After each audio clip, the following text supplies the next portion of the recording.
there is now agreement in principle, to me, Corker, on a trigger mechanism. That's a pretty significant development. If it's an agreement in principle, does that mean it's going to be in the final bill?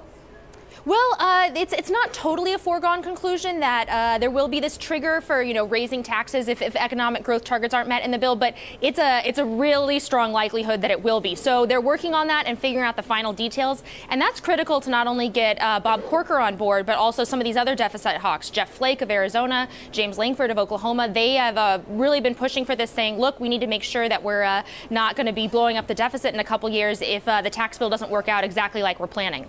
Senator Lisa Murkowski's yes vote seemed a little bit closer, but we're now hearing that drilling in the Arctic National Wildlife Refuge could be a problem because of the bird rule again. This is the thing that just keeps coming up, right? It kind of affects every single aspect because this is moving through reconciliation, so it can't add to the deficit after 10 years, and it also has to relate directly to the budget. So things that are specifically to taxes are okay, but if you start playing around in other, in healthcare and drilling and natural resources, you could run into problems. So this is another issue that's coming up with the trigger as well. They're making sure that it doesn't run afoul of any bird rule issues. So that's kind of why we're seeing a little bit of we saw a delay on a vote yesterday, and today things are taking a little bit longer because they're trying to get all of these pieces lined up, because the worst thing that could happen really is that they get this bill ready, they have 50 votes, and suddenly the parliamentarian says, nope, you can't do this.